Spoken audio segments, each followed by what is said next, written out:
So the very fact that we're talking about this network of networks and this, blockchainized, decentralized database, and, again, some kind of mashup or secret love child between Wikipedia, GitHub, Craigslist,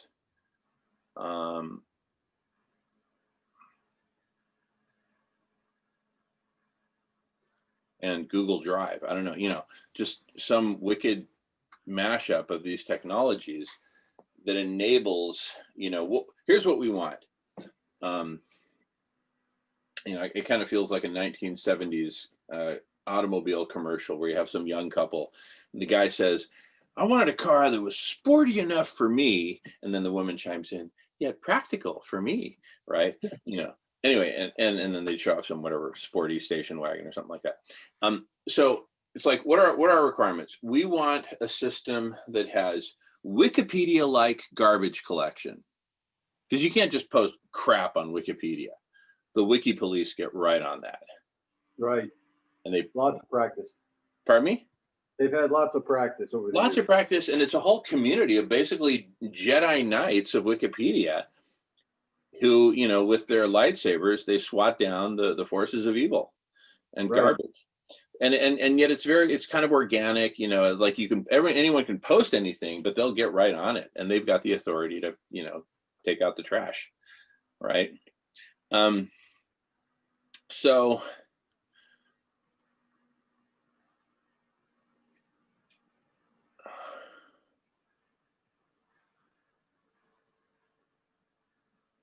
yeah.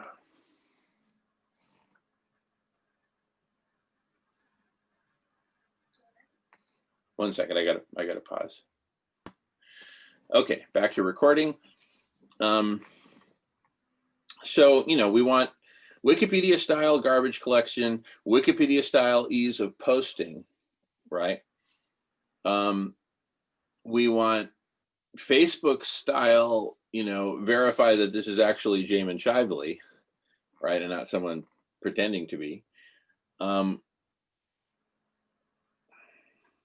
GitHub style,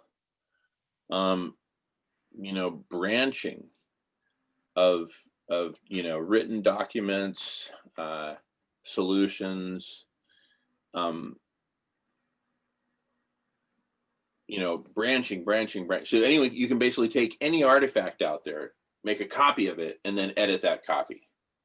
That's the essence of GitHub. And then you submit that, and it's all open source. And then anyone can take Jamen's version, make a copy, and edit the heck out of that, right? Right. That's what I mean by GitHub style, editing and branching and, open source co-creation, right? Very cool. Yeah, so GitHub style for all that.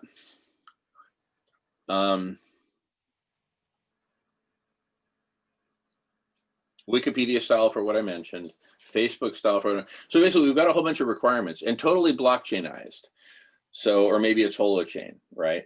But we get the right kind of chain. We get the right kind of keychain. We get the right kind of data chain, blockchain for this. Yep.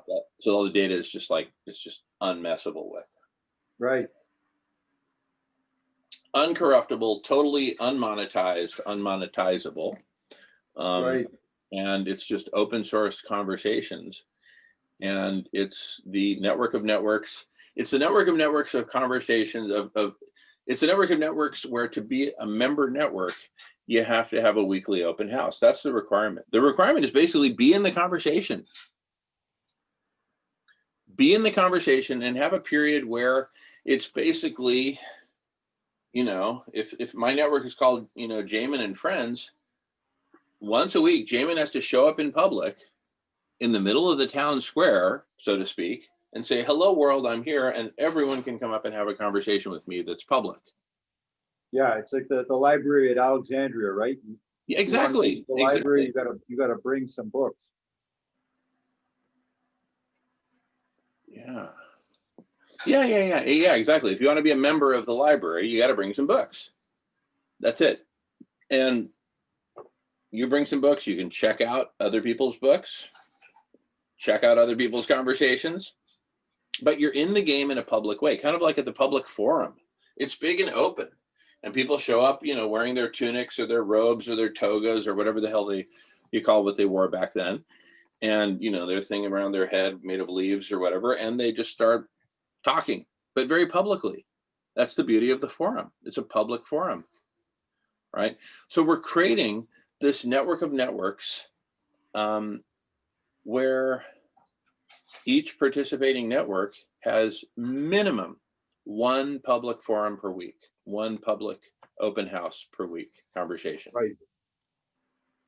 And what's really interesting with the whole breakout room model is we can host as many networks, and networks can have multiple conversations each. We can host multiple networks on the conversation.cc. You know, I imagine, you know, there will be a point where beyond which it's a little bit too much. Like, you don't want to have, like, I don't know, 10,000 breakout rooms and one, you know, one campfire room where people are just going crazy with 250 co-hosts, just, you know, moving people from, you know, it's too much. Right. Yeah, right. So, you know, just like you don't want to get a Volkswagen Bug and drive, you know, 195 miles an hour down a super steep incline, right? There's just certain things you don't want to do. So, right, that'd be kind of scary. And you know, so you know, we don't want to push it beyond the red zone. But, you know, if there's a, you know, if the conversation.cc hosts 20 different networks that on average have 3 different conversations each, that's 60 conversations per week from networks that are hosted here, as well as the conversation.cc itself as a network. So it's like, we're sort of like, I don't know, Mary Poppins or something with a big ass dress, and then a bunch of little girls are underneath, you know. Those are like the networks, but we're also a network. It's like we're all humans. Some humans fit under the dresses of other humans. There you go. Simple as that. So anyway, the press conference at this point is almost incidental, but it's important because there has to be a moment, you know, just like when President Vicente Fox of Mexico and I did that press conference in 2013, really you know, that was the most significant international incident, demand from one country to another. Mexico demanding of the United States a transformation in their drug policy. Huge, yeah. It was so crazy huge. And I don't know if you've seen the whole of that press conference, but if you do, I've seen like 90% of it. Okay, so you saw John Davis speak. So John Davis, who was sitting on the other side of me from President Fox, John Davis, he is a drug policy expert. He has encyclopedic memory of all drug policy law, United Nations, United States, England, Mexico. I mean, just encyclopedic, incredible. He can cite chapter and verse. So he knows all the other drug policy experts around the world. And at the conclusion of that press conference, within, 24, 48 hours, maybe 2 or 3 days, whatever, I said, John, what's the reaction of the drug policy community, the international drug policy community? He said, Jamen, the collective reaction of the international drug policy community is this.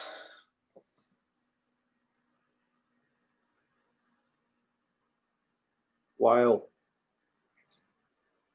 They were just, they'd never seen anything like it. It Yeah. broke every norm, every standard, every convention, and it forced the hand of the Obama administration. They didn't know what the hell to do with that hot potato, right? It forced That's their hand. awesome. So this press conference will be similar to that. It will be so jaw-dropping because it finally acknowledges and proclaims this emergent network of networks. Yeah, right. Right? And it proclaims the urgency of an open source blockchain database of participating networks and their relative status. And if a network is on timeout status, it's on timeout status, right? Is that public knowledge? Yes. Is the reason that they're on timeout status public knowledge? No. And in fact, it doesn't even have to say timeout. It can just be like, you know, on pause, whether it's voluntary or obligatory. That way no one really gets their reputation messed up necessarily. And if someone, you know, if someone's reputation does get messed up, you know, it would be for good reason. So all that has to be designed in, right? There's so much that needs to be designed here. So we're just very roughly and loosely envisioning this network of networks and this open source, decentralized database, right? Which, as far as I'm concerned, maybe that should be the tightest thing that brings these all together. You know, if there's a United Networks, you know, similar to like the United Nations, but for these different networks that wants to get together and talk about the network of networks and talk about, you know, strategy and saving life on Earth and where you guys at and where you guys at and, you know, where we at and da-da-da, right? If they want to do that, you know, is it mandatory for every network to participate in this UN, this, you know, United Networks? No. In fact, there doesn't even have to be just one. There can be 17 different United Networks. UN 1, UN 2, all the way to UN 17. Go for it. Each having a different whatever, ethos, philosophy, style, even default language. Let there be a Chinese one. So it's like, yes, all these countries participate, but we speak Chinese because that's how we can really understand each other. Right? And, you know, you'd have gringos there who speak Chinese, just like I speak fluent Spanish. So in the Spanish language one, I'd totally be there. Yes, I live in the United States, you know, US passport, all that good stuff. And here I am, very happy to be participating in the Spanish speaking UN. Right. Anyway, so my goodness, we've covered so much ground. I think we're at a good point to give it a pause. I certainly have to get on with other things, but let's just take a couple of minutes to wind down and just see if there's any unturned stones that we think are important.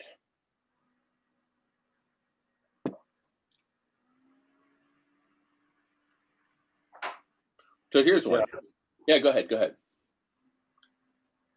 No, you know, you go ahead. I was thinking of something that had come up over the past couple of days, but yeah, no, go ahead and raise it. Go ahead and raise it.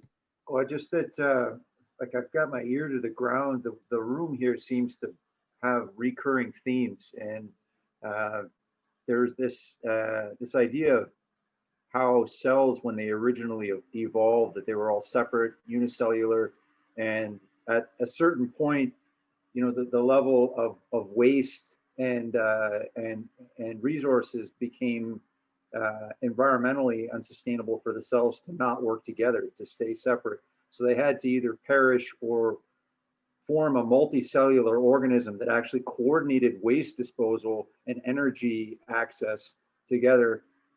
This was Oriana talking about this the other day. And then funnily enough, there was a meeting that night, totally unrelated, about a guy named Teilhard, who was a Catholic priest and was talking about the importance of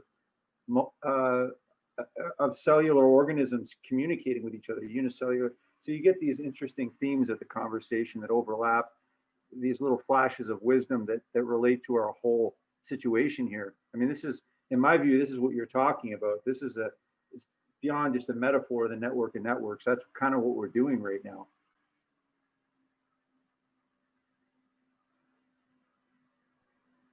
Totally. Yeah, the different networks out there have been like cells, you know, and from time to time, you know, the ships pass in the night and they maybe, you know, rub against each other and some information is exchanged.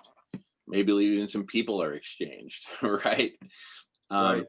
But, you know, the exchange of people is often treated like an alien abduction. And what are you doing taking my people? And then there's this competition, right? Yeah, right. versus, creating this, unity consciousness that, hey, I'm one human being, I'm one Jamen. The cells in my hands don't need to fight with each other, Yeah, right? We're, right. all together, one big unified being. And so I think we're entering a phase of evolution of the universe and of humanity, which is just one big thing anyway. But we're entering a stage of evolution where I think we're going to go through multiple levels of evolution. So, having this common blockchainized database. Tony's entering here. Let me pause real quick. All right. So welcome, Tony. And just to wrap up here, after a significant portion of recording, I think that we're in a very good place to organize this press conference, have 100 networks present, talk about the network of networks, talk about our vision, give each of the 100 networks 2 minutes each to give their invitation to the world, to say, hello world, here we are. Please, everyone's welcome to join us in conversation. And we have open house once a week and da-da-da-da. And we just say, and also, we're working on this open source database, blockchainized, all this with all these great features and everything that we want. But in the meantime, what we got is this URL and this list of networks and their respective dates and times of their weekly meetings that are open house, and the Zoom link, and voila, that's it. And, and maybe their website and some other information if they want, but nothing fancy, right? A really simple data table for starters, just to get it rolling. And that's the first level of evolution. This is what I was saying a minute ago, of different levels of evolution. The first level is having a common database. The next level is a much more fully fledged system, right? Where you plug in and you're you and you've got your identity and all that. It's like all the great things that Facebook could have been and should have been, but didn't become because it made the deal with the devil of money and profit and all that. But we can create this system that was always meant to be, that it just took us a while to create. But now that we're on track, onward and upward, right? Right.